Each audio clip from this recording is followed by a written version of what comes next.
All right, in this video, what we want to do is we want to start, let's mess around with strings. Let's mess around with different kinds of strings. Now, these are variables or objects that contain sequences of character data. It may also have numbers in there, but if it has any kind of character in there, a dash, anything that's not a number, it's likely going to be coded as a string or some kind of an object. All right? So let's create a series of strings. So let's define name. We'll put my name in here, Charles Boehm Aldred. My address. We'll have that be my address, 3570 South River Parkway. We'll have address 2, and that's going to equal unit 707. We'll have city, Portland, state, OR, and zip. And I want to keep this as a string, not a number, 97239. So I'm putting that in quotation marks. I don't want that to be viewed as a number. I want these all to be strings. All right? Okay, so then if I want to just figure out what the address is, first of all, I'd read all of these in.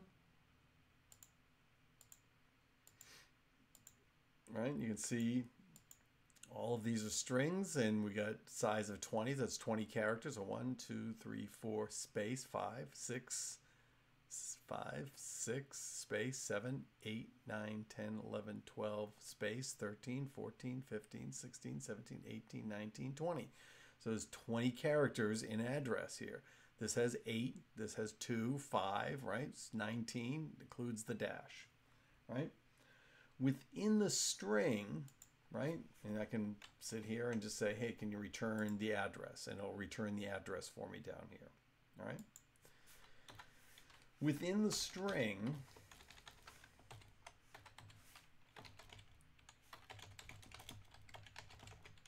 you can isolate elements. The first element in a string equals 0, okay? So if I wanted to just find the first element in the string address, 0 would be the number 3. 1 would be the number 5. 2 would be the number 7.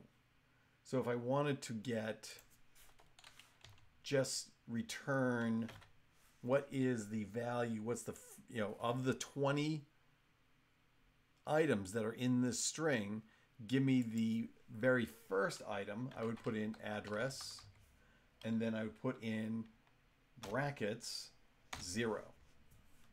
And what this should do is it should return, if I run this, it should return 3. Let's see if it does. It does, all right? If I wanted to return the, let's see, the 5th or the 7th item, so let's do that, address 5, what it's going to do is it's going to return a space, right? Nope, I guess obviously it didn't do that right. 5 gave me, 5 is, right, so it's 0, 1, 2, 3, 4, 5. That is the S. So if I wanted the space, that would be the 4th item. So let's hit 4, and that gives me the space, right? So right, I started counting from 1. No, you got to start from 0, right? If I wanted the 7th item, right, so that's 1, 0, 1, 2, 3, 4, 5, 6, 7. So it would be address, and then 7, that should give me the R. Let's see if it is. There's my R, all right? So you put these things, you identify them in these brackets, in the squared brackets, and that can give you an availability of looking for a particular element within that string. You can also get a substring of items, right? So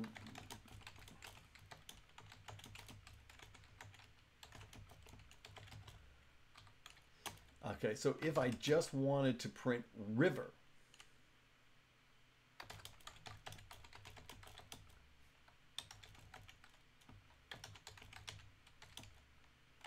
that ends up being the 7th through the 12th item, right? So 0, 1, 2, 3, 4, 5, 6, 7, 8, 9, 10, 11, right? So it's the 7th up to the 12th item, right?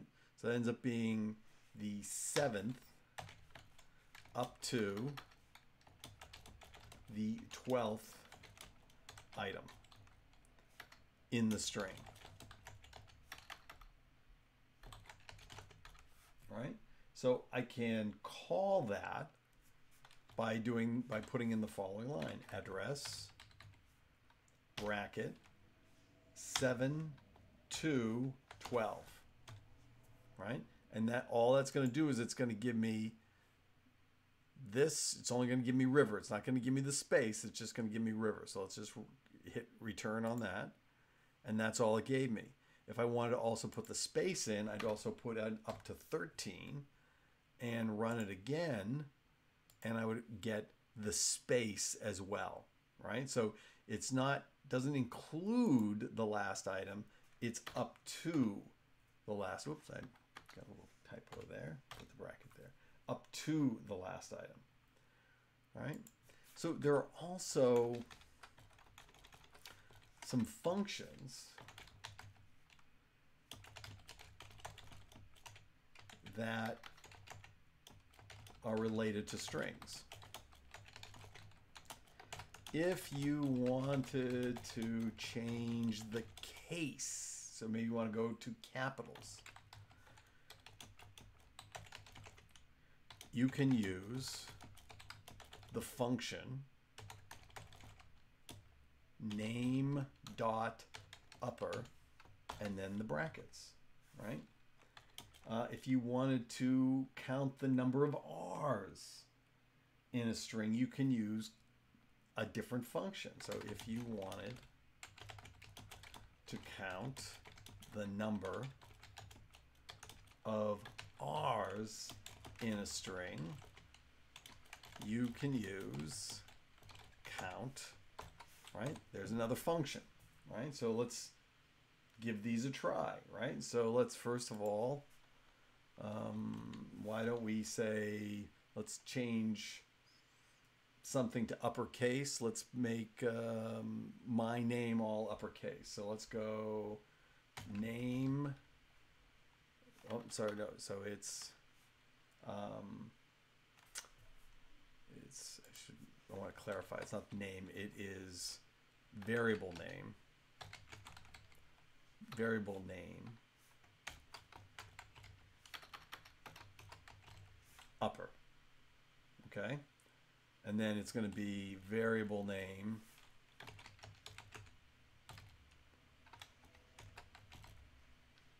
dot count. All right.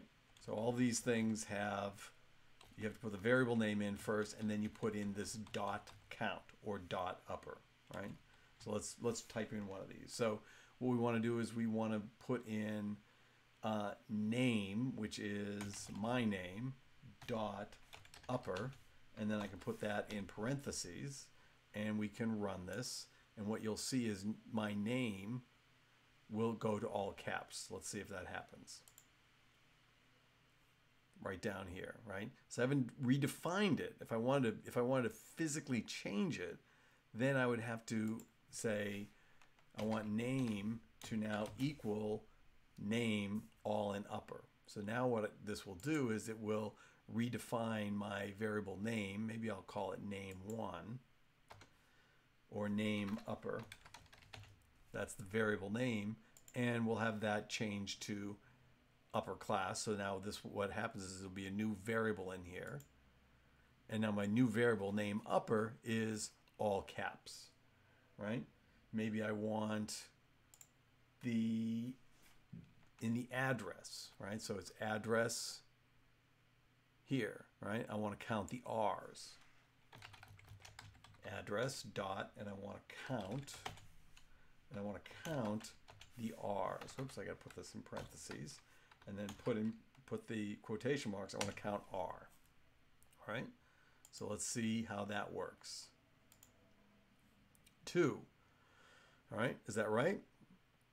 1, 2, 3. Oh, but remember, it's lowercase. I'm only counting the lowercase r's. So if I want to count all the uppercase r's, let's change address upper, right? We'll call this address upper equals address upper. Put that in parentheses. Okay, so now I'm going to put in a new variable. All right, now I have a new variable that's address upper. There it is, all address upper. And now what I want to do is let's count address upper dot count. And if I want to look for small r's, it should say none.